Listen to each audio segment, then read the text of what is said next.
future state. This is a big project. The program is fantastic if you haven't really dove too deep in yet, but we don't want you to do it twice. It is time-consuming. So we do this, so now what we can do is sort column F, largest to smallest,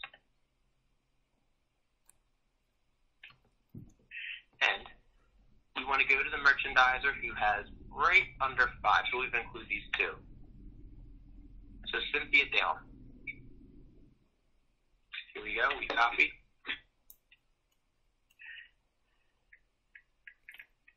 We'll paste. Okay. So here's 11 merchandisers now that have 5 or less hours currently. Right now, in a rural area, 5 hours, that may be all they have. Maybe it's just a Dollar General and a Rite Aid for 15 miles. That's okay. But if we're in more metro areas where there's still a ton of other work and they're only having 5 hours, this is I kind of quote it as move them up or move them out.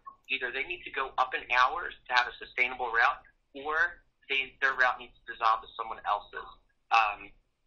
Now, if maybe they're a support. Maybe they have 5 hours that they support a Walmart and do the weekend service, and that would not be included on here. And they also help out every changeover week. So that's maybe why they would stay. And if we go back to the baseline, the one step that I forgot to do that we can quickly add up here, total current merchandisers. We can just highlight this column here. We know that unassigned, they don't count. So the final count, we'll say we're right at around 50 merchandisers.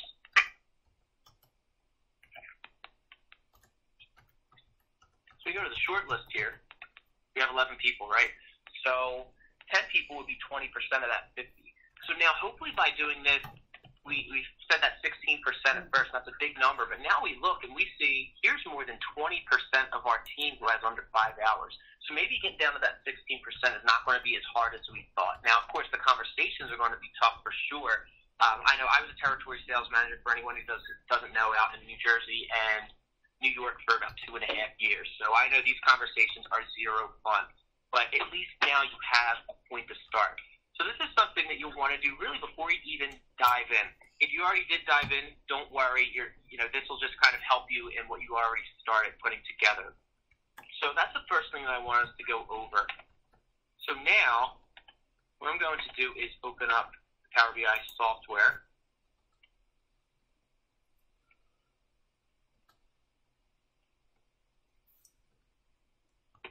And again, please call out if anything doesn't make sense or you have a question or comment. I learned just as much from you guys doing this with so many different TSMs I've been working with, so it's helpful because I'm able to kind of revise my presentations as I go along. Okay, if you ever see this update Power BI desktop, you can disregard it. It doesn't matter. Okay, so kind of going back, and Dana, please jump in first. I don't have the email pulled up with those questions, but I definitely want to address each of those. So I believe one was kind of saying, do I have to load in the Excel spreadsheet each time? What I want to make sure is that everyone knows never save Power BI. You want to see this screen every single time. So if you load Power BI and you're seeing your map populate already, you just want to delete that. And I can send you the same link, and this link is also going to be found in AG Connect. So you never want to see your map when you first save. Reason being, if you save the Power BI, it essentially can almost disconnect from being able to refresh accordingly as you're making changes in any other spreadsheet you're using. So this is what you want to see as your starting point. So we'll go to Get Data, we'll go to Excel. Now, I put this presentation together before the new update, so I'm going to be using a different spreadsheet here. I'll call if there's any changes. We'll do Store Detail. Make sure you always click on the box. If you don't click on the box, the load button will populate. Click on the box, the load button populates.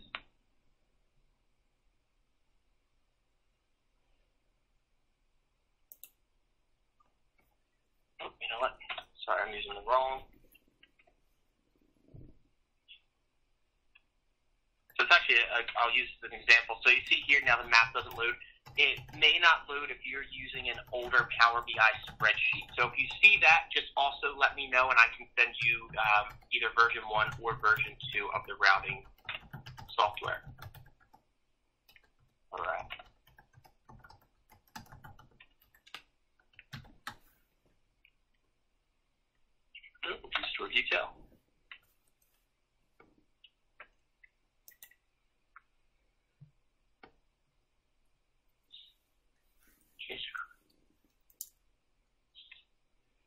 No, it won't mess anything up, Dana. And you can stop me too. You don't even have to type in comments. Just like I said, cut me off mid-sentence on here. That's no problem. Okay, so one of the reasons why we had to change, you'll see latitude and longitude is now a part of the new spreadsheet. So you see how we have these dots. Obviously, this territory doesn't have dots here. The latitude and longitude made the locations more precise than the store address. So that was one of the reasons why we changed and updated the software. So I believe one of the questions, too, was why would Power BI not show all of my dots? Who was having that issue specifically? And was it that, when you were on this screen it was not showing, or was it even when you were going into certain zones?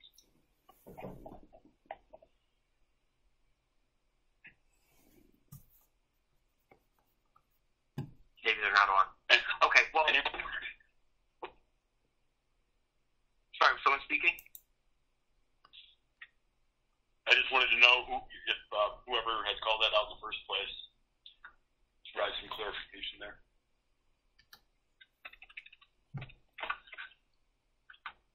Mine is doing what you're saying. When I hit load the stores, nothing happens. The map doesn't populate.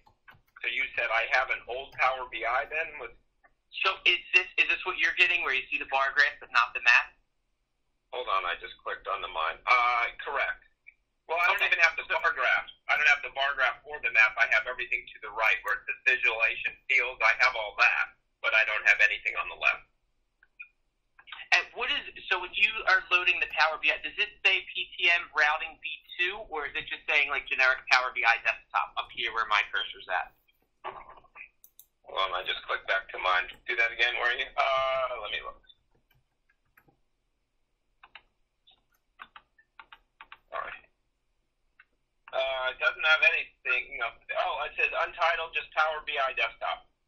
Okay, so what that probably means is you probably are using the first link or the first software, and you're probably using the spreadsheet that you're trying to load in. Is that one that you just recently saved off AG Connect within like the last 2 weeks or so? Just this morning, actually, yes. Okay, so that's all right, no problem. So if you have that IP email, that should have the Power BI. It'll have the instructions on how to load Power BI, but just if you can actually just shoot me an email now and just put in the subject, send Power BI link, and V2, Power BI V2, and I'll send that to you as soon as we get off the call. Hey, Jack, could you send that out to the whole team, please? Oh, yeah, absolutely. Yep. Okay. Thank you. No problem. Yeah, so you'll get that same compatibility issue. Like if you're trying to use a new version of the spreadsheet on the old software, you'll get this. And just like I did, I tried using an old spreadsheet on the new software. So it's just really a compatibility issue with the new software. So that'll be an easy fix for it. So anyway, if anyone else is having this issue where you're saying, hey, I'm not able to see all of my dots, we did find out that there is a threshold of dots that basically after it gets so high, Power BI says system overload. And I actually haven't physically seen it myself. This was from speaking with Phil, Amanda, and Isaac, the other LDM. I believe there is almost like a blue exclamation point right around the corner of the map. So what that means is, you may have 300 stores and, 80 merchandisers, and that would be 380 dots, right? Because 999 is the merchandiser's address. Maybe it can only hold 350. So what you should do, don't worry too much about that, because we're going to be working in zones instead. I don't expect it. At first when I tried playing around with this, I had 5 territories sent to me, and I figured I would just kind of zoom in on all the dots and just kind of go from there.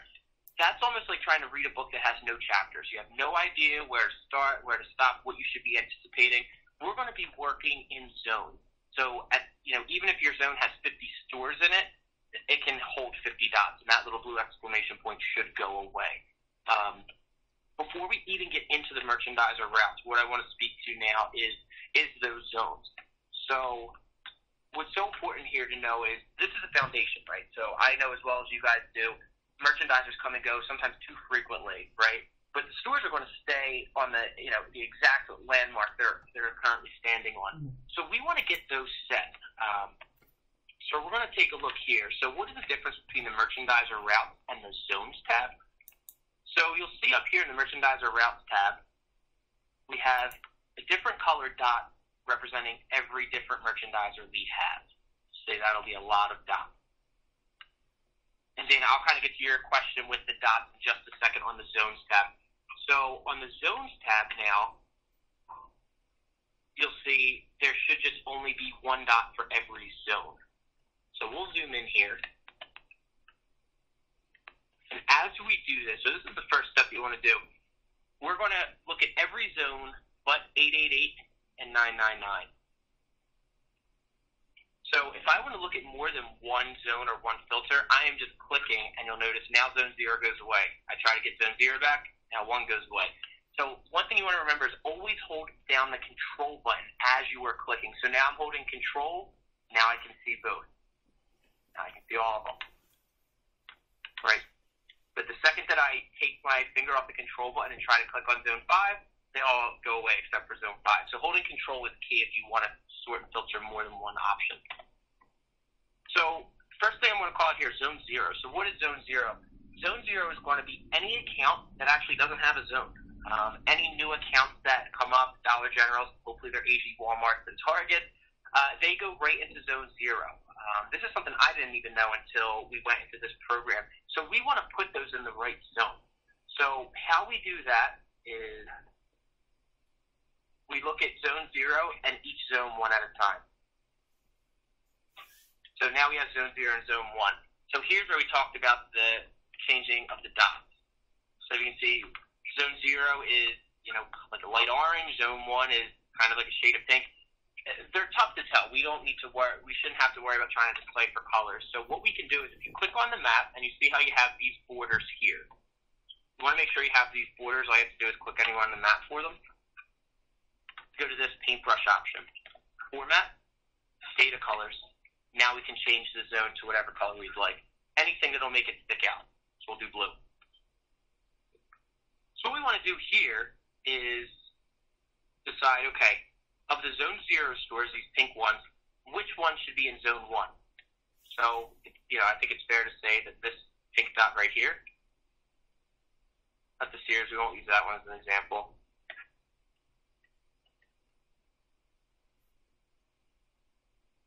Dollar Tree.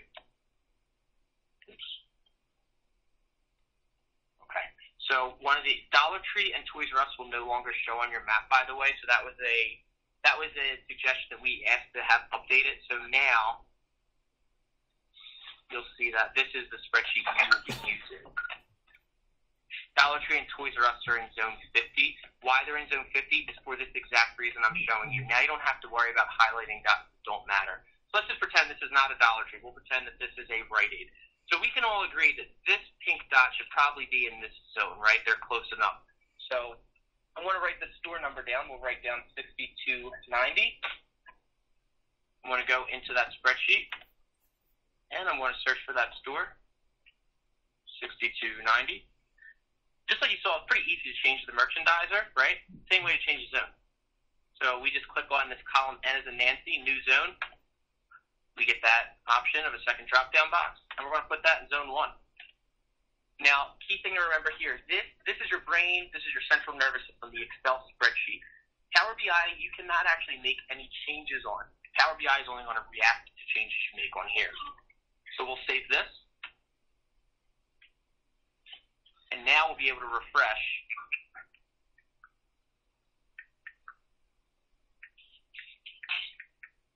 And we'll see that dot right by Fairview Park, which was the Dollar Tree, is now teal, and now it's in that zone 1.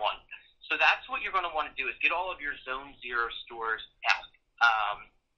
And, just from going over this with different TSMs, we actually we came up with some creative ways because there are, definitely check your zones tab if you have not gotten a chance to look at that. And just kind of see if it makes sense. There's a lot of overlapping that we're seeing. So I'm just going to pull up a couple here. Zoom back in. So let's see.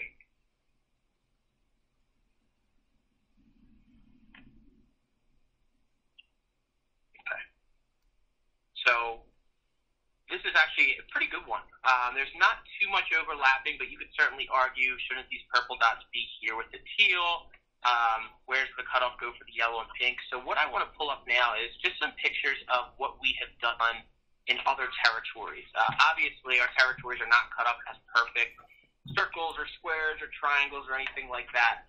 But you can see in this example, there's definitely some overlapping, right?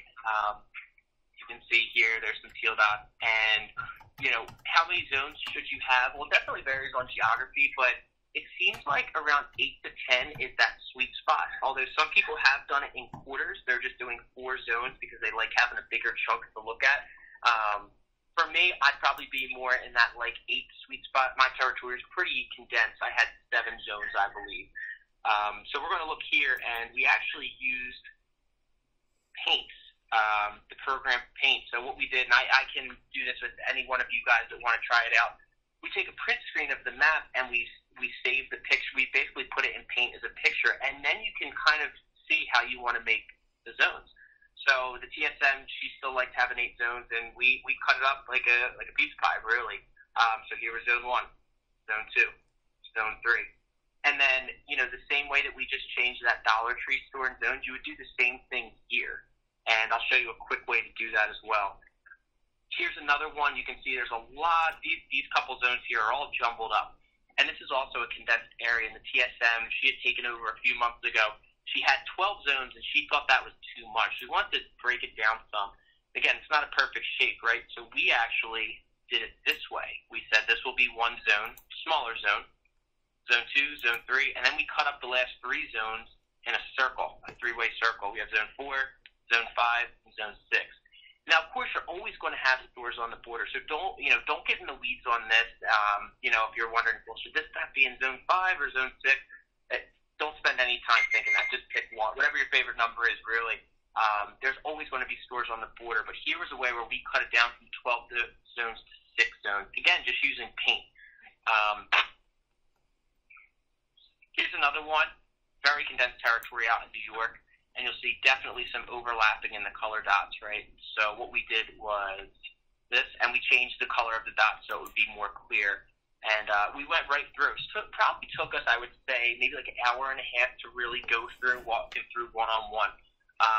It really is worth it because now when you do this will update your My Plan, anything that you have on AG Connect, and it'll just be easier for you because we're going to work zone by zone.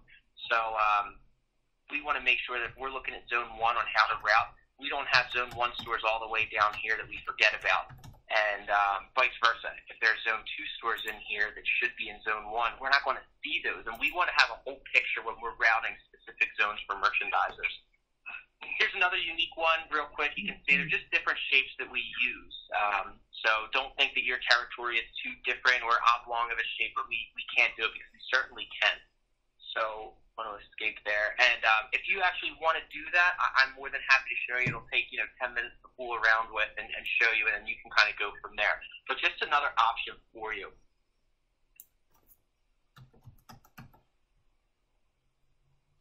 Okay. And what you can do is too, because you may be thinking, well, does that mean that I have to go through every single individual store and reroute them? No. What you can do is, I'll show you here, also a quick way. So right now we only have our Dollar Tree and Toys R Us is up, right? So I learned this from Amanda. Then we have to worry, well, crap, what did I sort and filter? I want to see all my stores again. So the easiest way for you to do that is hit Data, and then hit the Clear button right here. Now this won't clear any changes that you made. All your changes will stay the same, so don't worry about that. But it will bring back all of your stores for you. So what we can do here, I want you to sort, this is how you would do it. You would sort by city, A to Z. And let's say we rerouted our territory, right? And we said, okay, so this city here, Ahoskie, North Carolina. Say if we said this isn't going to be zone 5 anymore, it's going to be zone 2. So as we're going through on our map, maybe we decide that this area is Ahoskie and they're all going to be zone 2. If you do it by city, you can pretty much blindly go through and just type in the number 2 until that city ends, right? And what I'll do is now that we're on zones here, so we talk about zones a lot. What are zones 50, 888, and 999? So you can actually, when you're doing this, you don't even have to really look at those zones anymore. They're not that important. So Zone 50, again, that's going to be your Dollar Tree and Toys R Us. Do not change those. Leave those as is. Zone 888, that is going to be any store in another territory that is serviced by your merchandiser. Like we can see here, there are 2 stores serviced by Angela that are in someone else's territory. So what that means is here, wherever Angela is at on this list, we'll pull her name up real quick, Angela Kern. She has 18 hours a week. This 18 hours includes all of her FSO hours. So she may have 15 for you, and there's other 2 stores where another 3 hours.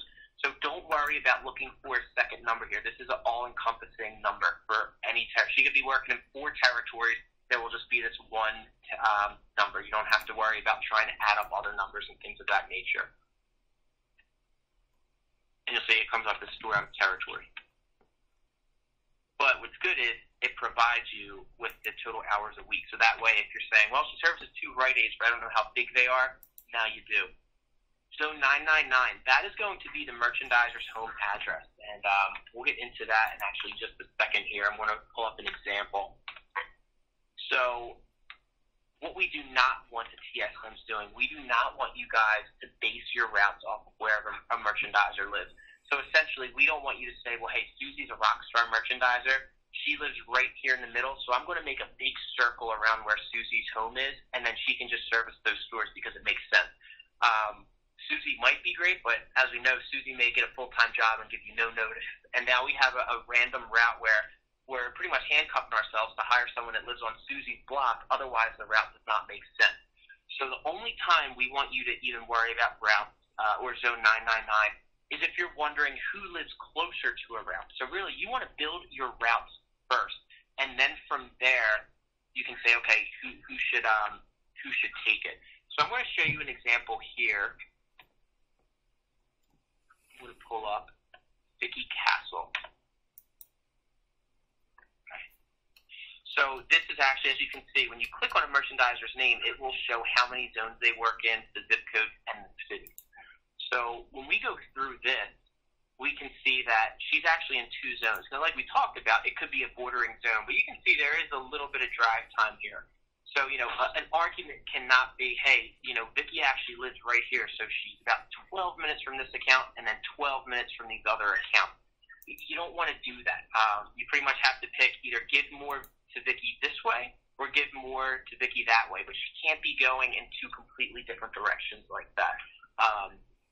So that's where we would, that's like that example I was mentioning with the big circle. You don't want to make the route where the merchandiser lives, and that would be the center point. You want to make your routes most efficiently, and then you may say, well, you know what, Susie and Tracy both live in the area, but let me see where they're at. Maybe if Susie lives another 10 minutes closer to the route, Susie would get that route. That's how you kind of want to base it. So now we talk a lot about, that foundation, right? So the foundation is making sure your zones make sense and that they're not overlapping, and getting Dollar Tree out of there. So by us doing that, we can now see when we look at the bar graph here, the bar graph will not include the Dollar Tree and Toys R Us hours. If you, obviously, it's hard to, I can't even read these numbers here. If you want to blow that up, you can just hit this button right here, focus mode. Then we can see it much more clear. So the reason why we want to go back, and again, that's going to be on that tips and tricks page, by the way. So if you have played with this but have not removed Dollar Trees, definitely do that now because these numbers are very skewed. As you can see, some of the merchandisers have 10 extra hours here that they will not have in a couple months. And then a question that's come up, it's a good one. Well, what do I do then with my Dollar Tree? Do I keep the same merchandiser in there? Do I worry about routing? We pretty much said the best practice is leave them in the Dollar Tree. There's no reason to add extra admin time to your plate and change the merchandiser formally on AG Connect, as well as, having to worry about train a new merchandiser, have the store manager say, why'd you take Kimmy out? Kimmy's great. I'm calling headquarters. We don't need to get into, that mess. So just leave the merchandiser in there, even if they're not taking stores within that same area. Just kind of leave it as is, status quo. And one thing that I want to say too here, I apologize, I forgot I went a tiny bit out of order. So we talked about changing zones, right? So when you actually go through and change your zones, and what I would say is if this is a car and we're pulling the hood up to change the merchandise around, the hood is up, you might as well take a look at your zones. It might take you an extra hour and a half or 2 hours, but it really is valuable. It's going to make your life a lot easier as we go through the zones. When your zones are done, do I have to go and change the zones all on AG Connect? The answer is no. So what I will also send you guys along with the new Power BI template is, if you have not already gotten this, the U.S. store zoning instructions. So it pretty much tells you exactly the same things that I was just mentioning here, but you can actually send your completed spreadsheet zones only. You don't have to spend you don't have to worry about completing the merchandiser assignments on here. But once your zones are done, so do your zones first, you can send it to mobile support. They will make all the internal changes for you. So that will update my plan, any reports on AG Connect, and of course Power BI here. So I'll send this to you guys so you have it. Usually takes 4 to 10 days for it to process. So that'll be really helpful and a time saver for sure. So now we're kind of getting to the point, okay, our foundation's set. We removed Dollar Tree and Toys R Us from the equation. Our zones are in good shape. So now we can start. So like I had said, you want to really do it zone by zone. So that's what we're going to do here.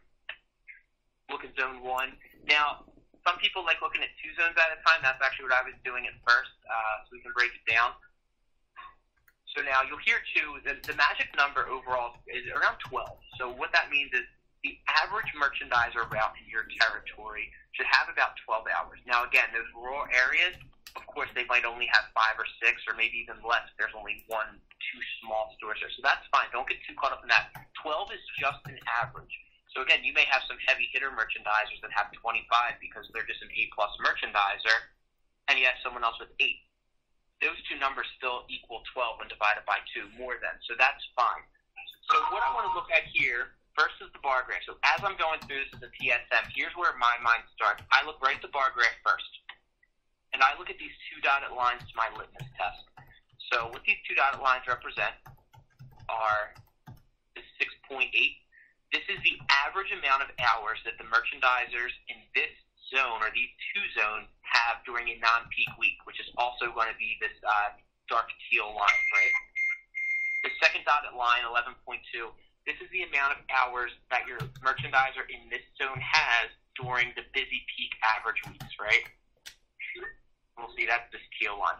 So obviously 30 and 39, you can't just, it's not 50-50, right?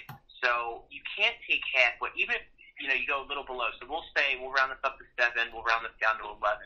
So the middle of that is 9, right? And you're probably looking at a little bit under because there's so many non-peak weeks. We'll say like 8.5. So what that tells me is these 2 zones right now, the average hours a week is about 8.5. So I know I need to go up from there, right? We want to get closer to 12, and we talked about before that number in the baseline worksheet. All right, 16% of my merchandisers are probably not going to have routes anymore. So what is that? One out of every 6. So I would look here and just see how many merchandisers do I have in the zone? 1, 2, 3, 4, 5, 6, 7. We're close to 12, right? Probably a few more. So it's fair to say that probably 2 of these, my goal is probably for 2 of these routes to go away. So where do I start? I start first, any merchandiser who doesn't even have their peak average meeting this first line. So I want to look at someone like Ashley and ask myself, okay, what's Ashley's deal? Is Ashley new? Maybe Ashley's really strong, but we just started her off in a little Rite Aid just to make sure she was good. But she's been helping out at revisions. She supports at Targets and Walmart for training. She's good. We want to keep her. So again, right, move them up or move them down. So just remember that this doesn't mean that Ashley's on the chopping block. This just means the current route is. Maybe we say that someone like Laura here, who has a pretty good route, right? She's at 16 for changeover, 8 for non-changeovers. That's around that 12. Maybe we say, Ashley and Laura's stores butt up against each other, but, Laura is only a 5 out of 10, and Ashley's a 9 out of 10. I'm going to give Ashley all the stores. So that's what you want to start thinking. Really, you have to keep your head on a swivel. There's a lot going on. But overall, our teams are going to get smaller, but we want the average of our team to be better. So what I would do is, even if you say 1 to 10, how good is every merchandiser in their stores? But you know what? I would give an extra point to anyone that helps out a revision, anyone that covers a vacancy, anyone that's good to adapt to change, right? Sure, I've heard there's still some people trying to hold on to a tablet merchandisers because or the Telzon because they're afraid of the tablet. That's a lot of effort for us to have to walk them off the edge when there's so much good technology. So things like that are what you really want to consider because there's going to be less route. So I'm looking at Ashley. I'm looking at Joanne. I'm looking at Megan. I'm looking at these three right here, Susan, Vicky, and another Vicky. So that's where I start. And then from there, I start looking at the map to see where they're all located. Single call-outs for me. I'm going to look at any dot where there's just one of them, just one of this color. So we see Joanne just has one little Dollar General here. And I think going back to one of the questions, I'm trying to answer them, weaving them in and out of the presentation. Is it okay if all merchandisers dots are the same color? No, you don't. You want them to be different so you can see if there's anything that needs to be fixed. For whatever reason, Power BI likes to give very similar colors to where it's kind of hard to tell what the difference is. If you don't like the color of one, remember, you can just click on, let me show you here. Okay, so see how whatever I click on has the border. So when there's no border, I can't change the data for the map. So you want to make sure you're clicking on the map, and that'll allow you to change the data. So, again, you can just change any of the colors here. You'll see this Kim and Megan dots are almost the same exact color. And there's actually also a color wheel, so you can do custom color. Then you can just start picking, a really bright green, bright blue, so on and so forth. It gives you more colors to pick from. Now they stand out more. So I'm going to look at these single color dots. So I see Joanne's right here. I'm going to zoom in a little bit. And a tip too, anyone that's trying to zoom in, you can use, if you're using the mouse that's connected to the keyboard, pretend it's an iPhone and you're trying to zoom in on a picture. So don't even, that's how I kind of go on and just zoom into a picture of a family and try to zoom in on one person in the family. To do that on it's actually called a trackpad if you're using the mouse to touch the keyboard. So we see here, this is a pretty good route. What we want to make sure is that there are no two merchandisers in the same shopping center. We want to make sure that there's no routes that are going in and out of each other. So where's an example of that? Well, right here. There's a green dot right on top of another color dot. Something has to give there. We have one shopping center where it looks like a merchandiser. They're really playing leapfrog almost, right? So this is where it probably makes sense for just one person to be in here. Here's another one. We have two dots right on top of each other. That means there's two different merchandisers servicing. That's where we should go to one. So we look and we see that this is good. This is a good route, right? There's a lot of stores, and it's all serviced by one merchandiser. Looks like a couple CVS's in there. But we say that this store, too, should go to this route, right? There shouldn't just be one route consistent of $1 General. So we're going to make that change. We're going to say that Laura is good. It's actually better than this merchandiser, so we're going to give that store to her. So I'm going to write the store down again, 15069, and that is going to go to merchandiser Laura. Go to the presentation worksheet here. I want to clear the data so I can see all my stores again.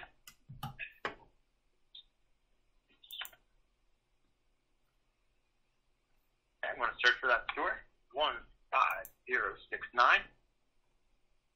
Okay, so that was Joanne, and we're just going to change it to Laura. And now another tip here. So you can see the merchandisers are not in alphabetical order, which is a pain in the butt. We can get them in alphabetical order. How? We go to merchandiser summary. Under column B, we're just going to sort them from A to Z.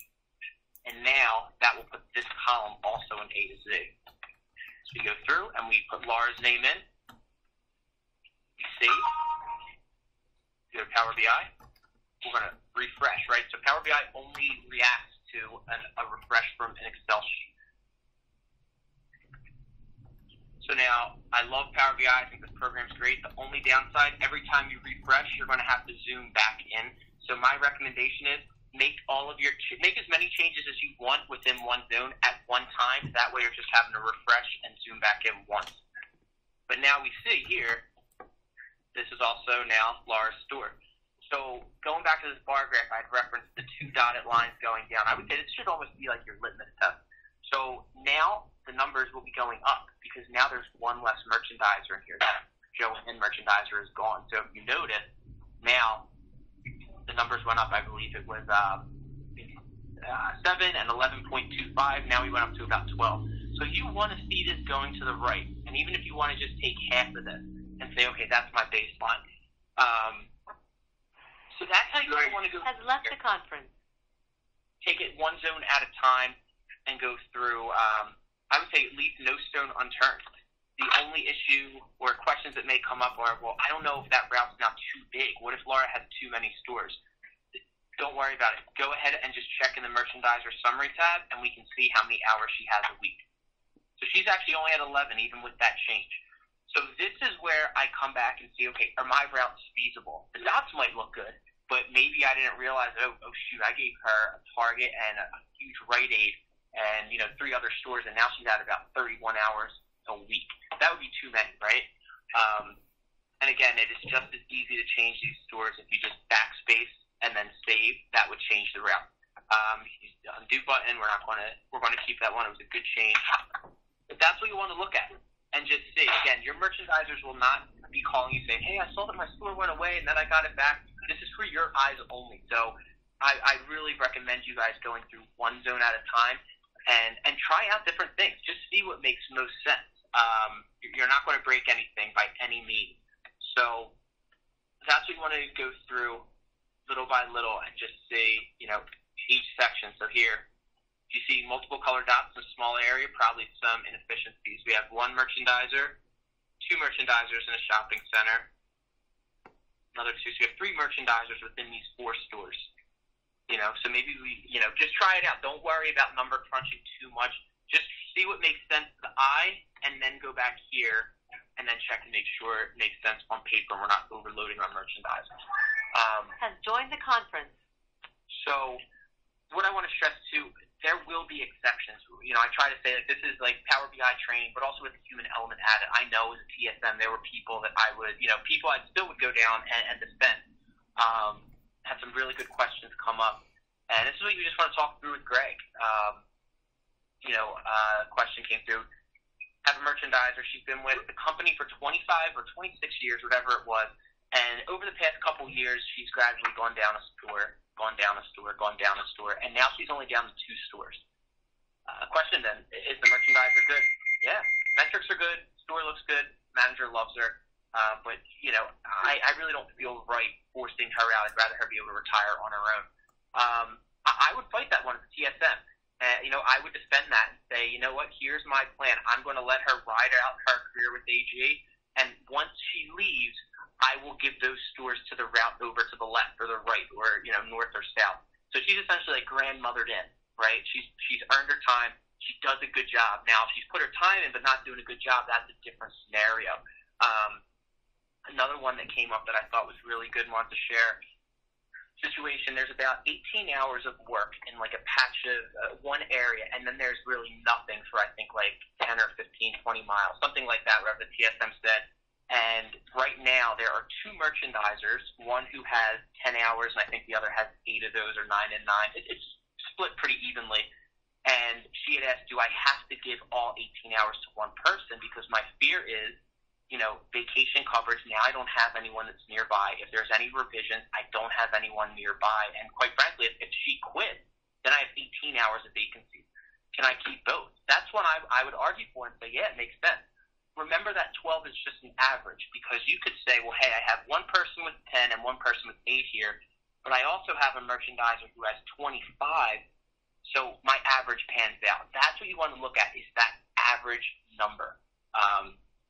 So, obviously everyone can't be an exception. Like I can tell you, one exception would not be, well, look, I have 2 merchandisers in the same shopping center, but this manager just really loves Sticky and they get along great. That's something that we should plan for every merchandiser and every manager to get along at least cordially. So, that's one you wouldn't go for. But, just talk through that. We don't expect it to just be a black and white, we don't care, cut through, get rid of them. That's not what this is about. It really is not at all. So I just really want to share that with you guys. And I know we only have 5 minutes left. I'm good. My next conference call is just a one-on-one, so I can delay that. So if anyone wants to hang on for a little bit, I'm in no rush to get off here. But that's pretty much. I know it's a super dense hour of material to go through, but I guess that's it in a nutshell. It's probably a big nutshell, but that's really it. Again, I would really say to go zone by zone. Do not just. I thought when I first got this, I would do my whole territory in one day. I was out of my mind. That's just not realistic. Really have a goal for yourself when you sit down. So you know what? Maybe Monday, Wednesday, and Friday, I'm going to spend the last hour or the first hour of my day doing this, and that's it. That's my cutoff point. We don't want you rushing through and just saying, no, that zone 7, I just want to get through this and not make any good changes for zone 8 and 9. Take your time with it. We want to be, this is for you guys. So really take your time. And again, go back to that tips and tricks document. It has pretty much everything that I had said on there. Really start with your zones. And again, I'm more than happy to go through the paint technique that we were doing just to kind of give you a ballpark, how to set it up. So it'll be helpful. If your zones are not right, your routes will never be as good as they can possibly be. So really take this part serious and go through that pretty methodically. And Dana, if you don't mind, could you just look at that email that you had sent me, because I don't have it up. Were there any questions on there that I did not address on here? How to change the color of the dots? I'll take, yes. So that, again, that will be, you want to click on the map, and then what we can do is, one second, so say, we click on the map, then we click on the paintbrush, then you will go to data colors, and you can just click on any of the merchandisers here, and we'll be able to change the color of the dot. So we'll make Becky this lime green, for example. I know we've made one lime green, I'm just using this as an example. But that's it. So again, click on the map so you have the borders, then we click on the paintbrush, then we click on data colors. Okay, I have one more question. If I add an account manually to my Excel spreadsheet. Yes, that was the one. So you should not have to do that. If there's any new accounts that come in, they should be being uploaded to your next spreadsheet, and you can just download that spreadsheet. Okay. So if you've seen that, like if you had it, have you had a new account open up in the last couple of weeks or maybe last month or so? I have some opening frequently. My only concern about it was if I did just put one on there, where does the lat long come from that's on that Excel spreadsheet? That will come from the store address.